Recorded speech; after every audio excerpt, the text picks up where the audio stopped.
Hello, friends. I'm no therapist, but I'm your host, Stephanie Goodman. I'm a wife, a mother, a grandmother, and a woman of faith. Often friends ask me how I have a successful marriage while blending families and staying optimistic in life. This podcast features people with real-life stories about success in relationships and triumph over trial.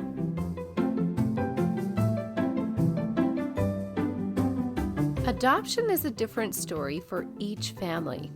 Our guest is actor, comedian, and podcast host Shawn Rapier. He tells of his journey in adopting 6 children and how adoption was not his first choice, but how it chose him. Hello and welcome to a new edition of I'm No Therapist, but I am your host, Stephanie Goodman, and today I'm super excited to have in my studio a dear friend whom I look up to in so many ways. He is a podcast host, an entertainer, a stand-up comedian, a working man, a traveling man, a huge Disney fan, and barbecue king, and an adoptive parent. I have in my studio Shawn Rapier. Well, thank you so much for having me. We've been friends for a long time. I'm also tall, which is why I think you look up to me. But so it's very, very. It's very meta in that regard. Indeed, so, indeed. But what a blessing to be here, and what a cool show you put together. This is so fun. Well, thank you, Shawn. You know, I have to let you know that I have looked up to you in so many ways, and the way that you presented your podcast is actually one of those podcasts that if somebody says, "Have you heard of any good podcasts?" I say, go look up Latter Day Lives. That's kind of you. Yeah. 5 years ago we started that, and a very special guest was episode number 6. Man, that episode was the one. There's a little brown on your nose. Yes. Kissing up to Kells, but it was kind of Kells to come in and do that so early on, you know? What are friends for? It's awesome. I do remember when you called us up and you said, I'm starting this podcast. I don't know what I'm doing yet, but I'd love for you guys to come and be on my podcast. And we went into your home, down into your basement. I know. Wasn't that fun? It was such an inspiration. I had no clue what I was doing. See, you're already so much better than I ever was at it, so it's good. But it was fun, yeah. If you need any storytelling that will touch your heart, or if you want to get to know some people that have been in our community, you will find some amazing stories on Latter Day Lives, and you will be entertained, and you probably will have some cheek aches from smiling and laughing the whole time. We have had some fun guests on more than 200 episodes. So, holy cow. Yeah, and every one being a new guest. Yeah. We had a couple who are on, we probably had 4 guests who have been on twice to promote something new, but that's about it. Otherwise, yeah, we've interviewed a couple hundred people, so a lot of fun. Yeah, and it's fun for me to be able to scroll through there and see how many friends we have in common. We have so many mutual friends. It's awesome. Yeah, good people. Need to pull on some of those friends for my own podcast. Yeah, right? But speaking of that, Shawn, thank you for being here in my home. I'm just so tickled. You know, when I started putting together my podcast and knowing that this was a reality, I wrote down a list of 20 people that I wanted to have on this podcast, and you were at the top of the list. Come on. That's amazing. Really, truly. I've never been at the top of a list. I don't even know how to reply. I don't know how to respond. I've literally, other than like lists you don't want to be on. Yeah. So, but it's great to be here. Thanks. Well, Shawn, I was first introduced to you on a little tidbit called Latter-day Night Live. Yeah. Yes. Yeah. Isn't that amazing? Your testimony bit was that was fantastic. And I'll tell you, that's got to have been 20 years now. Well, I have the VHS of it. Yeah, so do I. I have the VHS, and I was doing stand-up. I was actually doing comedy, not necessarily full-time, but between comedy and acting. I was selling acting classes for a modeling agency. Oh, yeah. Modeling and film agency, and they actually Dave Hunter had put together, and Kurt Hale they had put together this idea for what about doing this, at the time Mormon, but this stand-up, night, and like Saturday Night Live, and it was right? so fun. The guys who were in that, Adam Johnson, Yeah. and Michael Birkland and Jeff Burke and Dave Nibley, and it was all hosted by our local, radio DJ, Jimmy Chunga. Oh yeah, that's right. We had so much fun. And then a guy reached out to me and said, "Hey, I love this little bit that you did. Can I put it on YouTube?" This was probably 15 years ago, and I said, "Yeah, why wouldn't you? 6 people might watch it." And every once in a while, it just makes it on some blog and picks up life again. And it hit one of the Facebook groups and had, just from that Facebook group, had 350,000 views in a week. And every once in a while, it fires up again. So it's so fun. it's good. To be 15 caught seconds in of infamy fame. like that. Yeah. And of course, it's all permanent now because of the web. But that was a fun project. That's so good. Well, that's how I got to know you a little bit, just on screen anyway. And then Kels introduced us one time. I think we bumped into each other probably at Costco or something. Yeah. And of course, because I've been watching you for all those years, I thought that I knew you, and you should know me. Of course. Yeah. Well, you're running around with Kels. Of course I know you. Of course. So fun. And then we ran into each other at the Journey concert. Yes. Where I think we were the youngest people there. I would agree. And that was good. Other than people with their grandkids. But that was really fun. And we see each other all over the place. So very fun. Yeah. And I appreciate that we have a friendship that whatever it is that we're doing, we can live our lives, but when we come together, it's just cozy and comfortable, and It's we pick so up good. where we left And off. my wife, Vanessa's so jealous that she couldn't come today. Oh, I wish she wouldn't want to be on the podcast, but she'd like to be sitting there kind of hanging out with us. But she had some work stuff she had to do today, so yeah. And that's another thing. She has been so amazingly supportive of your journeys. Yep. Yeah, she would, she has been, the idea for her, it's kind of funny that she married somebody who goes on stage and goes on film and whatever else, because she wants nothing to do with in front of the camera, but she is a brilliant woman who actually just got her doctorate earlier this year and just finished a semester at BYU as an adjunct professor. Oh my goodness. And she's just, I don't know. Ooh, look at me. But no, she's fantastic. And we've been married for 28 years. So. Congratulations on awesome. that. Best friends. Yeah, it's having great. Amazing adventures together. Fun. And actually, our youngest just graduated high school. Oh, yeah. So we are, I don't know about empty nesters yet, because he's still in the nest, and we have a daughter who lives in our basement apartment, but we're getting there. We are getting there. Yeah. New era in life. It really is a new era in it's life. Fun. Kels and I are at that stage as well. We're empty nesters. In fact, we're sitting here in my son's old bedroom. Isn't that fantastic? That's what's made my podcast studio right here. Yeah. Dream big, baby. I'm telling you, it's fantastic. So we're loving it. We're enjoying this time in life. Now, how many kids do you have, Shawn? So we have 8 kids. You have 8 kids. As I like to tell people, only 8. Only 8 kids, that's all. And and the way our family came together is really unique. We have a crazy story as to how our family came together. Would you but go everybody into that? does. Yeah, I mean, that's the one thing I've learned, though, too. You guys have an awesome story about your family. We do. Loved hearing how you guys came together. Oh. Our story really starts, my wife and I are both from Northern California. I was a missionary down in Chile. She was a missionary down in Brazil. We'd never met each other. She ended up moving to Southern California. I moved to Southern California for a girl whom I had dated for 3 years. She waited for me for 2 years, my entire mission. She would not date. She would nothing else. And the day before I got to Southern California, she met a guy. What? Literally. She had moved down to Southern California to go to school. I get there. It's like, hey, I'm here. And she says, yeah, I met this guy yesterday, and I feel like I need to see what's happening. Oh. So September will be our 28th anniversary, and I think December will be their 28th anniversary. So anyway, I was going to leave Southern California, and I was praying about it, and I was like, there's nothing here for me.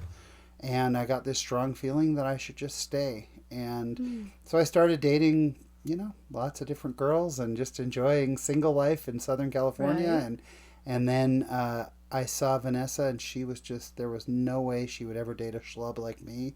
And we ended up going out on a group date one night, and she and I spent the entire night talking. And the next morning, my best friend came over, and I said, "You know Vanessa, right?" And he said, "Yep." And I said, "I am going to marry her." Oh, wow. And we got married less than 4 months after that. Yeah. It wasn't even a real date, but it was very quick, and it's been 28 years. So we moved to Provo for a 6-month internship of hers, put all her stuff in storage in Northern California. And this 6-month internship was 28 years ago almost. But wow. She is an occupational therapist and had an opportunity with Provo School District. I'm no therapist. You are no therapist, but she is a therapist. She's going to start a podcast called I Am a Therapist and... Oh. No, she would never have a podcast. She does not. She doesn't like in front of the microphones. But anyway, so we decided to stay in Provo. And I was doing comedy and had some sales jobs and stuff, just trying to put pieces together, young and, aimless. And my wife came home one day. We had just bought a house in Provo. My wife came home one day and said she was in the Provo Early Education Program. She said, there is a 1 and a 2-year-old, most beautiful children. If you remember the old Campbell's Soup kids with the bright red curly hair and big red cheeks, that was these kids. It was a 1 and a 2-year-old brother and sister. And she said, they are going to separate them. The brother, who is 2, is severely challenged. And because of some unfortunate history with substance abuse with the parents and just some trials that the parents had that he had a lot of issues and autism on top of it and a lot of learning issues. Wasn't speaking at all at 2, like not even 2 years old. Just would grunt, could point and grunt, and that was it. And she said, they need a home. I cannot handle seeing them separated. And so we need to adopt them. And I said, excuse me? Your what hurts? I'm sorry. What did you say? How long have we been married? No. We had been married a couple of years at this point. Okay. Like 2.5 years.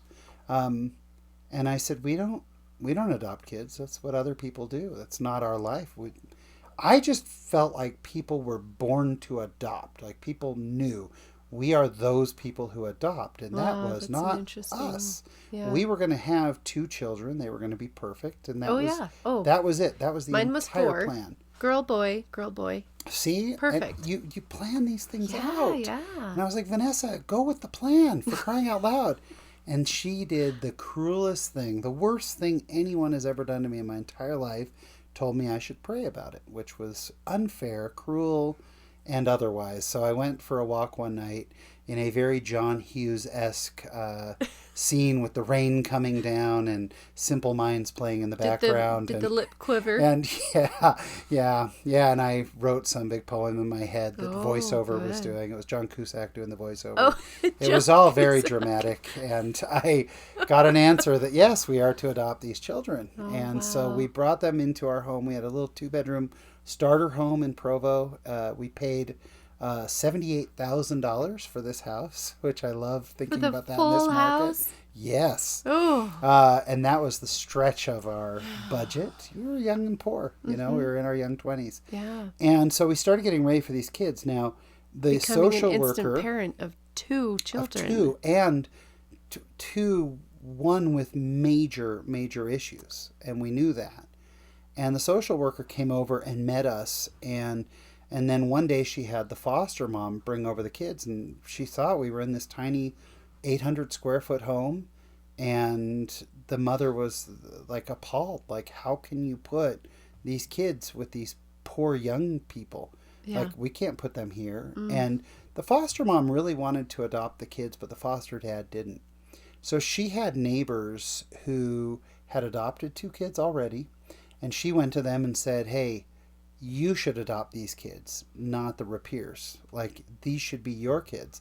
And she knew these people were looking for 2 more kids. Oh, wow. And so we had gotten the answer. I mean, God had told me in no uncertain terms, these are your children, Shawn.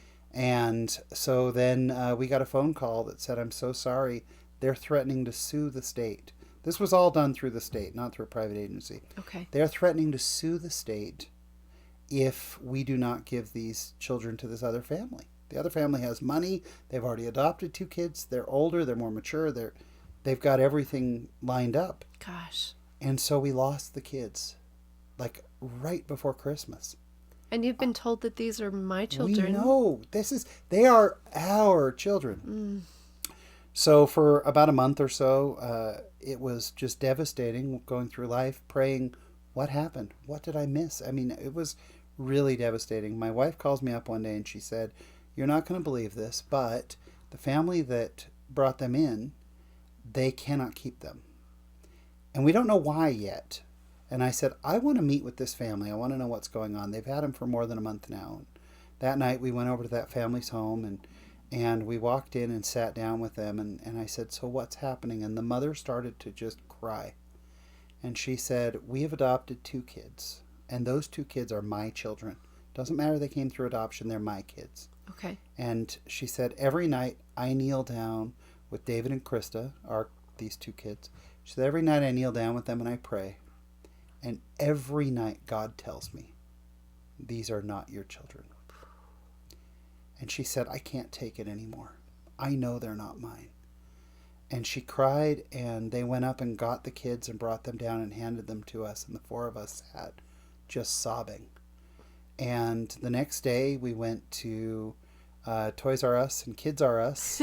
And we bought a crib and a high chair and a toddler bed and 2 car seats. And we bought everything you would need for 2 kids. We remodeled one of the bedrooms into a kid's room. And then the following morning at 8 a.m. we picked them up and we've had them ever since. Oh, wow. And they're now 25 and 24. Mm-hmm. So it was an amazing, amazing experience to have them. The next battle was with the birth parents themselves. Now, my wife, remember, was their therapist. Now, I had been working when you're a young comedian, you work other jobs. And I know it sounds glamorous, but I was selling frozen meat door to door. I know it's what everybody wants, but not everyone can do it. So, literally, I think I experienced one of those frozen meat salespersons. It's the worst. Don't buy from them. Go to Costco. Be a normal person.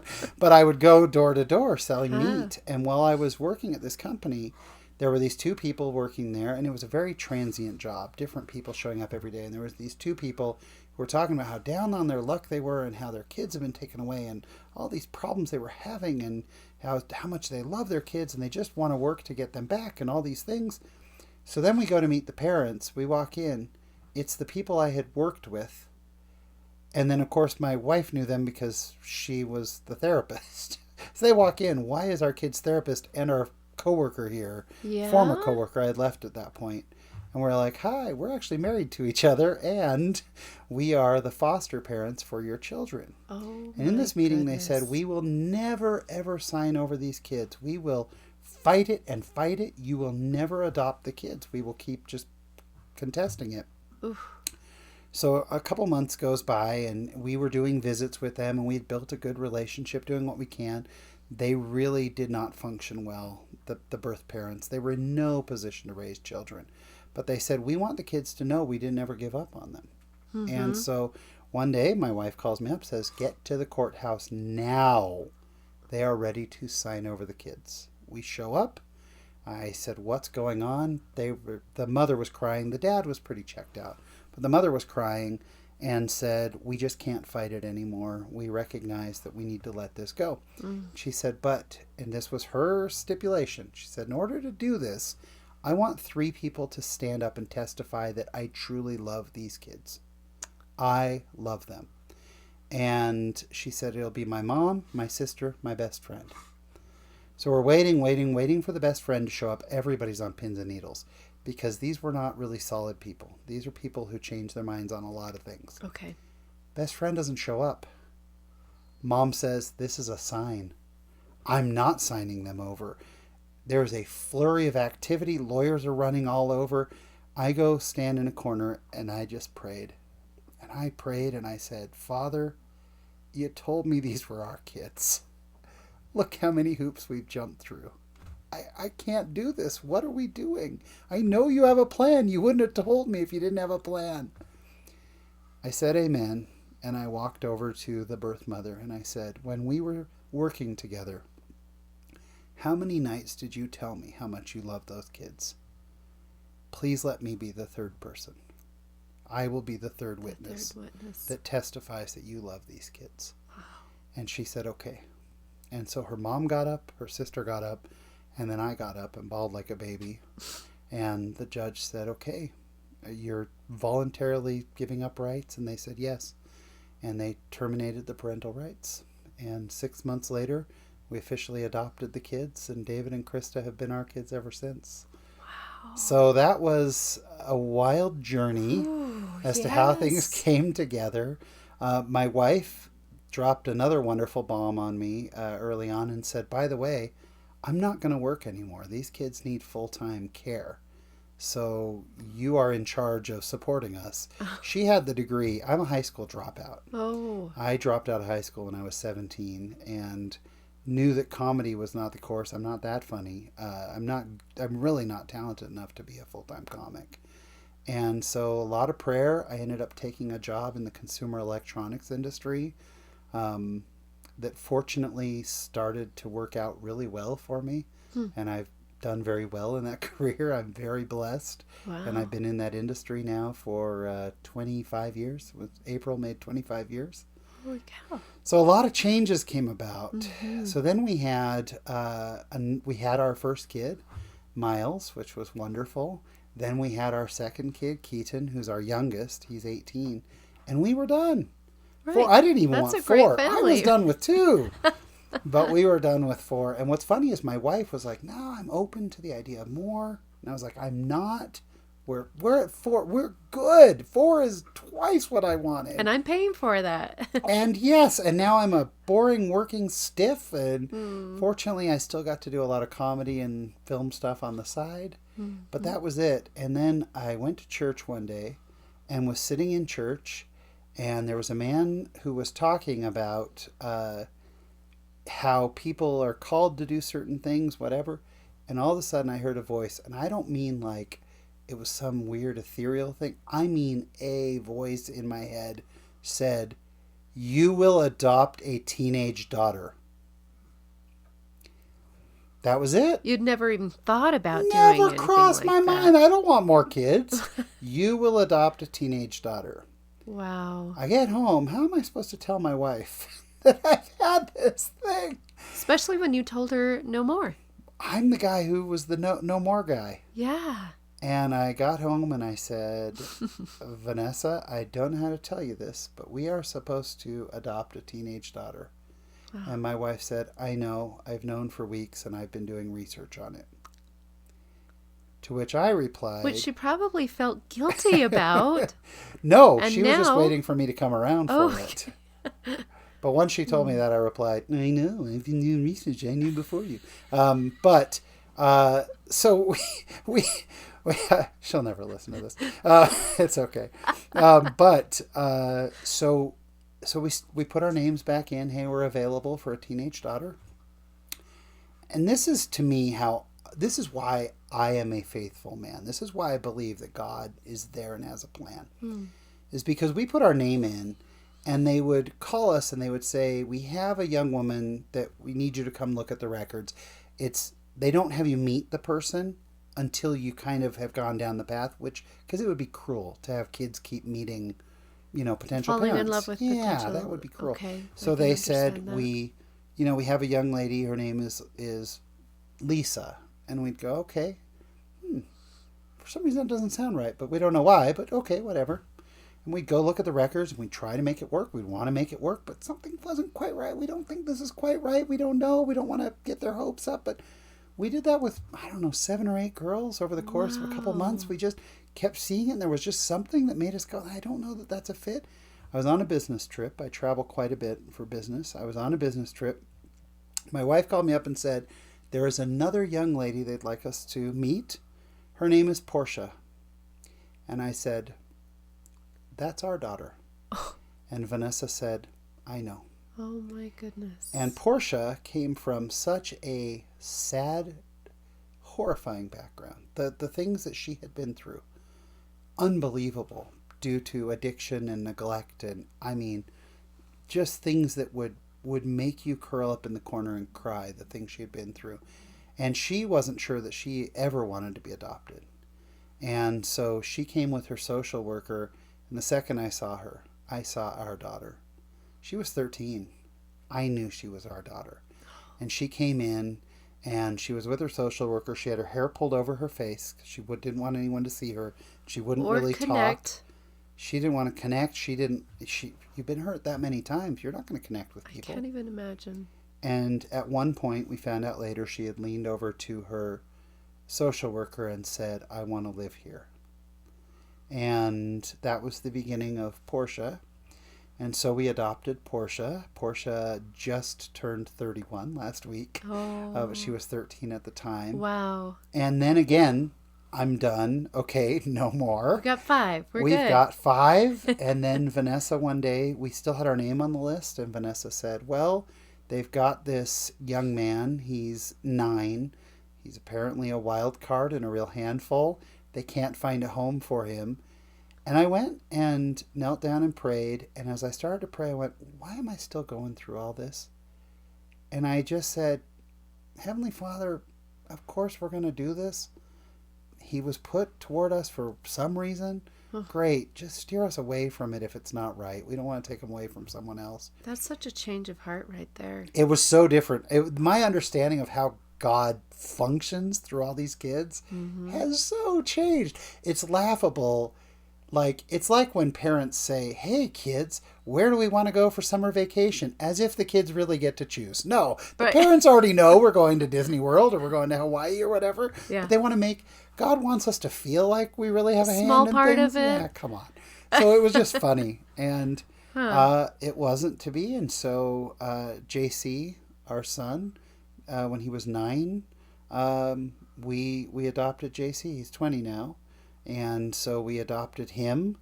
And then about a year later, something like that, I came home from a business trip and Vanessa said, hey, there's a 14-year-old girl and they've called us and they need an emergency placement, but they only want to place her somewhere where people might be willing to adopt her. And at that point I said, we have a bedroom. Yeah, of course. Wow. And that was Chloe. And Chloe is 22 now, 22 or 23. But yeah, so she moved in when she was 14. And so we had 7 for quite a while. And then we met Chloe's brother. He has lived in foster care pretty much his whole life. And we knew he would never live on his own. He's autistic and has a lot of other learning and anger and control issues going on. And he never wanted to be adopted. We never thought about it. But we'd met him several times. Nice kid. And then one day they called us up and said he will graduate from high school in about 3 months. He's 18. He does not have a home. He's going to move into a group home. We already have that all set up. But Christmas, birthdays, he doesn't have any family. He doesn't have a family. And is there any way you'd be open to adopting him? We were worried that Chloe maybe wouldn't want us to. That's a brother. Yeah, we weren't sure about how she would feel. And we said, well, Chloe gets to make that decision, not us. And we called Chloe in and sat down with her and said, you're in charge of this. And if you don't want, we said, but we are willing to adopt Cameron. And Chloe started bawling. And she said, I never wanted to ask, but I have prayed since the day I got here that Cameron would join our family. And I said, cool, done. So Cameron was 18. I didn't even know you could adopt an 18-year-old. I didn't either. You actually, legally, the person just has to not have parents and has to be 10 years, minimum 10 years younger. So like an 80-year-old could adopt a 68-year-old. I learned a lot about that. Right. So we adopted Cameron. He moved into a group home. He lives in a group home in Provo. He's never actually lived with us. We weren't sure how that was going to be. But yesterday, Cam called us over time. He started calling us mom and dad. And, I've taken him to Disneyland and we've done some fun things with him. And now he is full on our son. And, he's always, hey, I love you, Dad. Just like as if we've had him forever. Wow. And, that's the quick story of how we came together. Now, over the years, it has been insane. All these kids came from so much abuse and so much pain. They are my absolute heroes. They are thriving, and all of them. We were just saying the other day that literally every one of our children is doing better than we ever thought. And the expectation set is really different. A lot of these kids, we don't expect them to go to Harvard. We don't expect them to be lawyers and doctors, Yeah. We weren't sure if they'd be able to function and pay rent and live on their own. They're all doing great. Wow. And we have this incredible bond as a family because of the stuff we've been through. If you're ever driving down my street and need Wi-Fi, just look for the name Dysfunction Junction. That is our home. Dysfunction Junction is the name of our home. And we could. You need the password. Sorry, totally interrupted. Yeah, Dysfunction Junction is our home, and it is. It's been insane. We have multiple children with criminal records. We have kids who have been in jail. One who was in jail for more than a year. We have kids who have been homeless. We have one kid who decided they didn't want to live anymore, and fortunately were unsuccessful in that attempt. We had one of our kids who lived in a storage unit for a while after moving out because they were just so mad that we wouldn't pay for everything and continue to, that we wanted them to become an adult. We had one who almost went to jail at Disney World. I've been to Disney World jail. I've actually been to the police department at Disney World for shoplifting. Oh, no. We've had kids who have run away. We know almost all of the police officers in our town because they've all been to our house. They know our kids. Holy we have cow. holes in walls and carpet that's been lit on fire, and we've had our life threatened verbally and in writing. But at this moment, as of now, Where's the wood? Where's we the have wood? all this. Knock on it. Right, exactly. But yeah, our one son who has been through the biggest struggles with the law and everything, he came to visit yesterday. He lives down in Delta, but he came to visit yesterday, surprised me, stopped by, and nothing but hugs and love. And we talk to every one of our kids every week, and it's just this big, crazy, ridiculous, beautiful family. That's absolutely incredible. Kind of wild. It's interesting to hear all the trials that you've gone through with the children, and yet they know that you are a solid place of love, that foundation of love. And sometimes they fight that foundation of love. Yeah. I know in a situation like mine where we're a divorced family, I learned that the children will fight against the person that they feel the closest and most secure with. Yeah. And one of the things that happens, as we've learned a lot about adoption over the years, is there's something, and I think it's a little bit, I don't want to use the word controversial, but not all therapists agree on this, but there's something called reactive attachment disorder. Okay. And reactive attachment disorder is, especially in children, an inability, or at the very least, a difficulty to attach and bond. Now you think about it as a kid. We're raised, we love our parents. Our parents take care of us. Now you're a little kid, oh, my parents take care of me, good, I love them.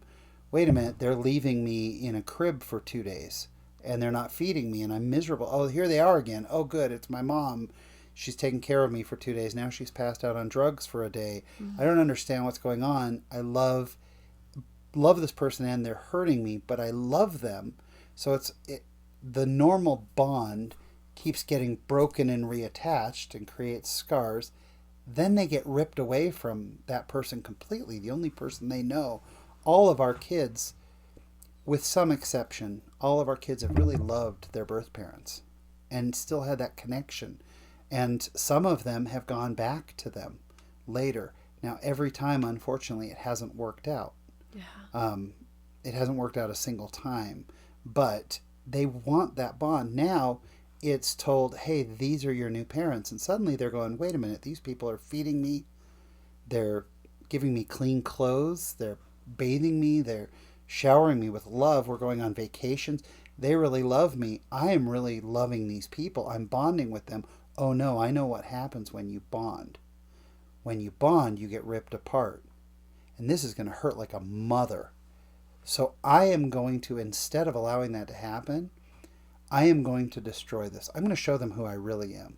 And see if they still love me. No, and to prove to them that they won't. That they won't. There's no chance they will. I am rotten inside. I am the reason that my parents couldn't love me. Oh my gosh. And so I am, eventually, when these people figure out who I am, it's going to hurt too bad for that tearing apart. So what I'm going to do, I'm going to sabotage the hell out of this relationship. I am going to be the worst person because that's who I am anyway. They're going to eventually find that out. They really get to see who I am. And so I am going to be the worst kid ever so that they can at least dump me now so it won't be as painful later. So what happens is when you adopt, especially older kids, and I'm not trying to be broad, with our kids at least, and most families we talk to who adopt older kids, the process, the way it happens, is that you go through this honeymoon time where you know, and at first we thought, boy, this kid's the greatest kid ever. Wow, this kid is so just, you know, thank you and please and yes, I'll do anything. And of course I'll do jobs and I'll do chores and I love you so much. And you go through this time. As we adopted more and more kids, we started going, when's this going to break? We're ready. Wow. But what happens is you go through this honeymoon phase. Then there's the bond. At first it's like, I don't want to mess this up. This is a good situation. Then there's the bond. Then there's the, oh no, there's going to be pain.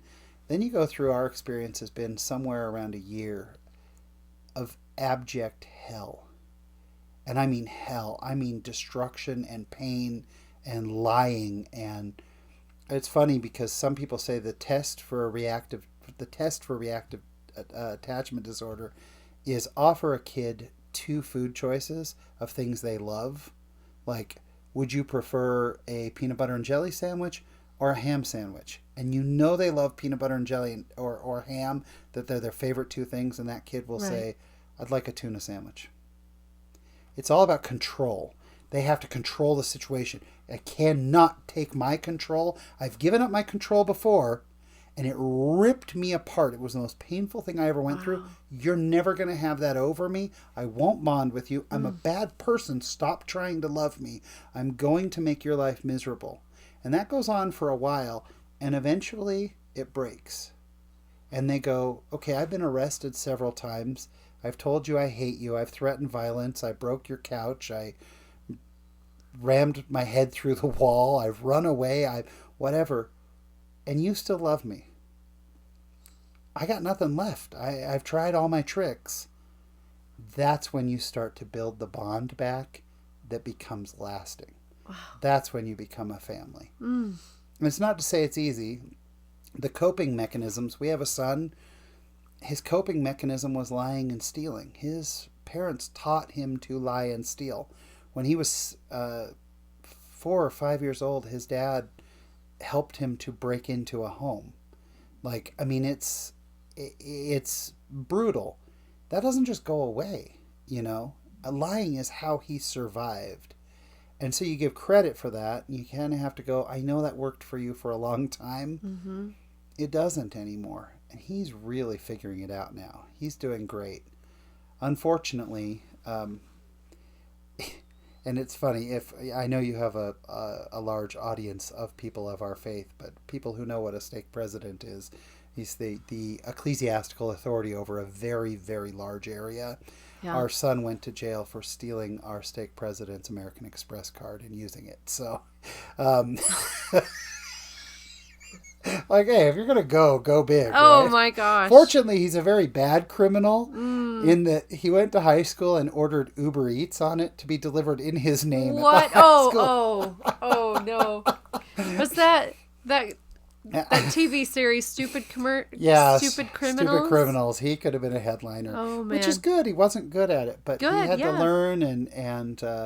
But we've been surrounded by so much support. Our neighbors, that stake president, who called me after that to be on high council for him. So, but we have friends and family and people who just rally around us. They don't get it, but man, they just love us, and it's beautiful. And now all of a sudden, it's like we went through so many years. We went through years that Vanessa and I didn't go out to dinner, and I mean this quite literally. We didn't go out to dinner together for a long time, a long time. Wow. We ended up getting some live-in nannies that were very well trained to help. But there were times where the kids were going through such trauma that we couldn't go on vacations together. We couldn't go out to dinner literally one night. I know that's one of your love languages. We couldn't, right? Yes. And we couldn't go grocery shopping. We couldn't go to Costco. Oh. And we just couldn't do anything. And now all of a sudden it's like we woke up one day. The saying, the days are long, but the years are short, is so true. There were days where I didn't think this would ever end. And I thought, what is this life? It's miserable. We're just always waiting for the next shoe to drop, always waiting for the school to call and to say that something's been stolen and a phone has been stolen and this kid's run away and whatever else. And now all of a sudden we wake up and we go, whoa. And they're all grown. And they're all adults. So we're kind of dating again, Vanessa and I, trying to figure out if this whole thing's going to work. We hope. We think. I have great hope for it. So. Wow. Shawn, I want to ask you a question. Mm-hmm. With the situation at hand, why is it that you chose adoption over having your own children? That's a great question. We get asked that a lot. So we feel like with our first two, adoption chose us. Vanessa, as the kid's therapist, she felt very strongly directed by God that these were our children, and then I got that same answer. Yeah. So adoption chose us, and I don't think we had any intent whatsoever of ever going back to it. We then had two sons biologically, Miles and Keaton, and those were remarkably difficult pregnancies for Vanessa. They really took a toll on her health. And we had agreed that that was it for biological children. But I thought we were done at 4. Each of the rest of the other 4 children, again, found us. It was none of them. We did not seek adoption. And I would say we never sought adoption. We were not a family who adopts. It's not who we are. It found us. And it turned out that we are an adoptive family.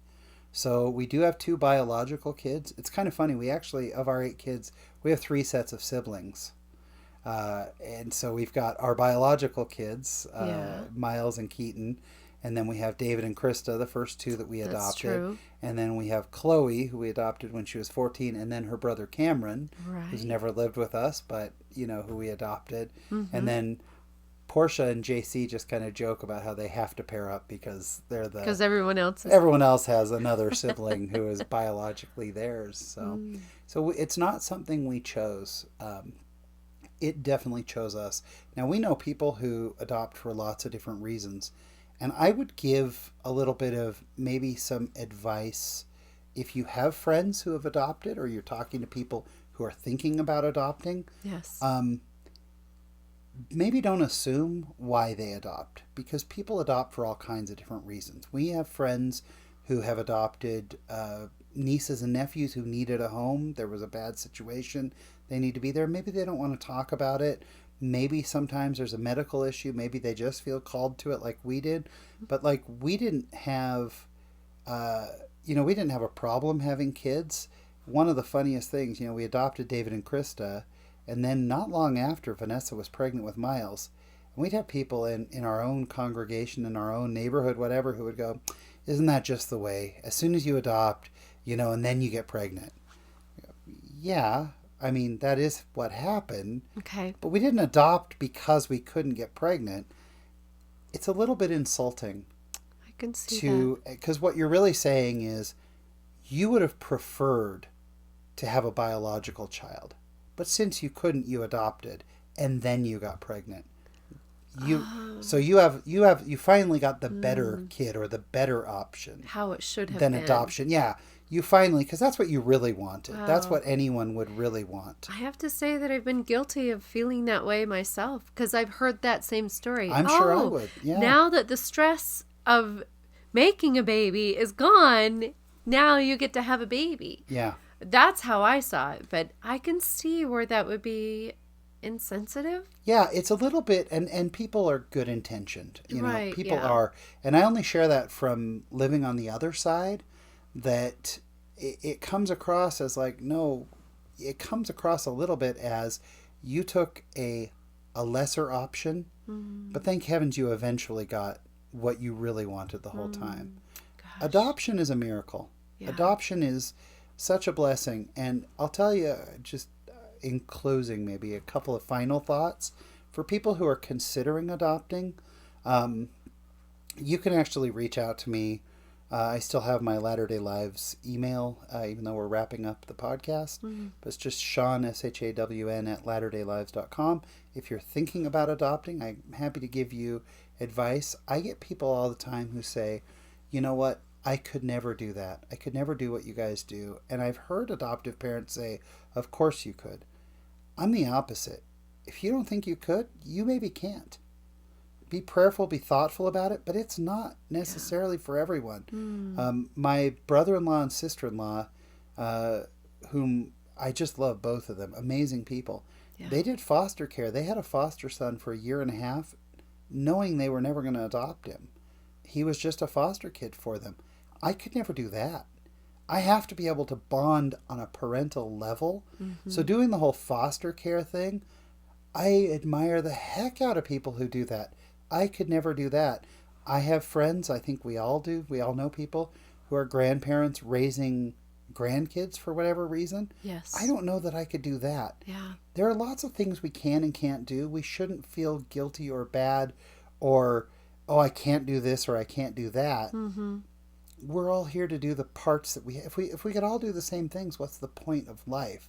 I mean, the joy and the beauty. I so admire the heck out of your mixed family, like just the way you and Kels have put it together and the way you guys talk about it. I don't know anything about that. So I listen to it. I go, wow, it's awesome. It's so fascinating. I look up to you guys. That's been your lived experience. True. It's not what you sought out for. Adoption's not what we sought out for. Yeah.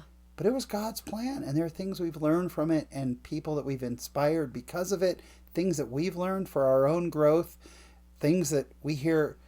It's very funny. Once you've had kids like we have who have, been to jail and you don't know if they're going to live tomorrow and they disappear for a month at a time. And, one we found out was homeless living in a park because he was on the run from the law. Oh. And so he was basically living in a drum circle at a park. Oh my. But, then I talked to friends, and I had a friend who was just apoplectic because after 2 years of school, their son decided he wanted to take a year and work and not finish his degree immediately. She said, I can't sleep at night. I can't handle this stress. What's he doing? He's ruining his life. And I went, that's your problem? Like, that's your issue? Let's trade. Seriously, your son is at a 4-year institution. He got offered a really great job. He's functioning so well in life.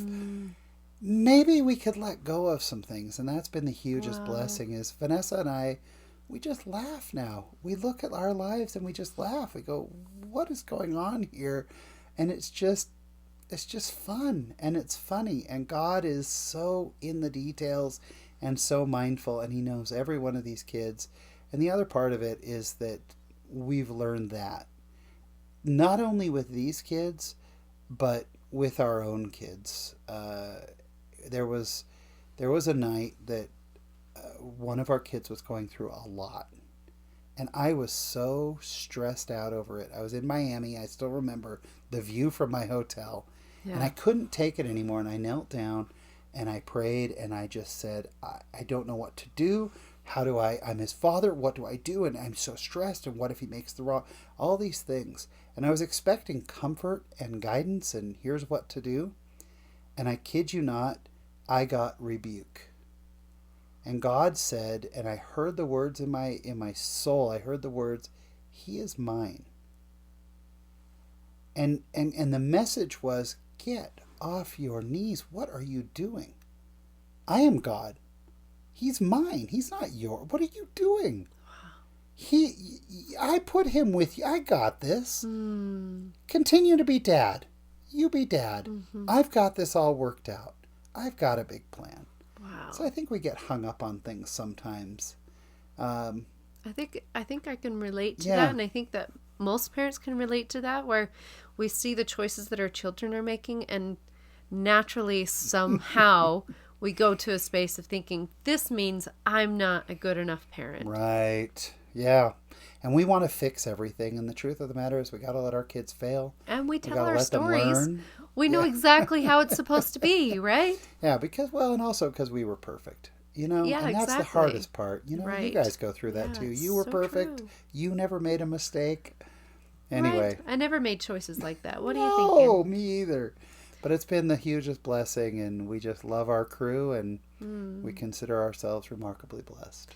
In listening to your story, it has brought up kind of the life lesson that when we can't control what they're doing, we turn it over to God. We put our hands up and enjoy the ride. Yeah, have to. You're a huge Disney fan. I'm a huge Disney fan. And roller coasters, I'm guessing. I love roller coasters. So would you equip this experience to a roller coaster ride? Yes, it is a roller coaster ride. And you have to learn to love every part of it. You just have to. I mean, and a huge Disneyland fan. The whole reason, so I do one-on-one trips with all my kids on a regular basis, just me and one of the kids. We go to Disneyland. Oh, I love that all concept. started because we were going on a family vacation with my extended family, and our son David, who was 4 at the time, started throwing up in the cruise terminal out in Galveston. He started throwing up. They wouldn't let us on the boat. And so I had to fly home with David. My wife was there with, I think we had 5 kids at the time, and a nanny, and then all of her cousins and her grandma and everyone. They went on a cruise. I got home and David said, sorry I ruined our vacation. And he was so sad, and I said, nope, we're going to Disneyland. Let's go, just you and me.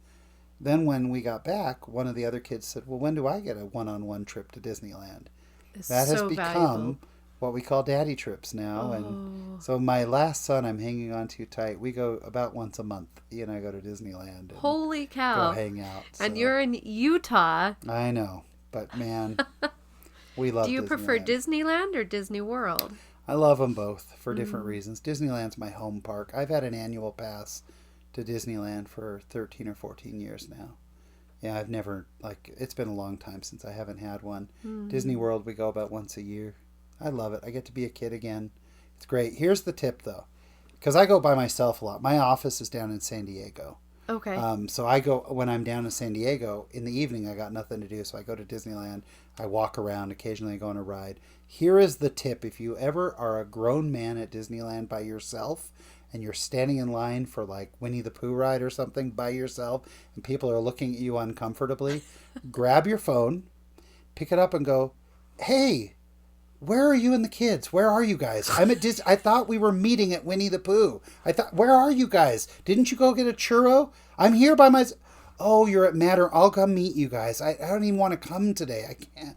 All right, fine. I'll meet you there. I'm going to ride this whatever, and I'll see you there. Then people go, oh, he just got separated. Oh, he's from just a family Oh, man. he's just an idiot. He's not creepy. At least that's better. So that's what you do. There you go.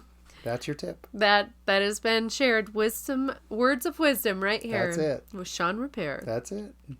Well, Shawn, it has been such a pleasure Oh, this was to so have fun. you in my home, and thank you for sharing your personal stories. It sounds like you just have such a huge heart, and I love that you've allowed yourself to be guided through the Spirit of allowing that relationship to form. I don't know about a huge heart. I think what was the alternative? Well, my wife has a huge heart. Small but lungs? I don't know what the alternative was. I know. So it was just, some days it was just trying to make it through the day. So. Yeah. But thank you, and you're a wonderful host. And this was just a fun excuse to come hang out with you guys. Well, I got to tell you, my kids are very, very jealous that I'm sitting in the home with Shawn Rapier. They were just elated that Shawn Rapier was sitting in my home. And I need to aim higher. Gotta work on that. You're But a thank good you for man. having me. Thank you. If you've enjoyed this episode, remember to subscribe, share, like us on Facebook, and follow us on Instagram. Please comment because I would love to hear about what you think and what you want to see in the future. I'm no therapist, but I am your host, Stephanie Goodman.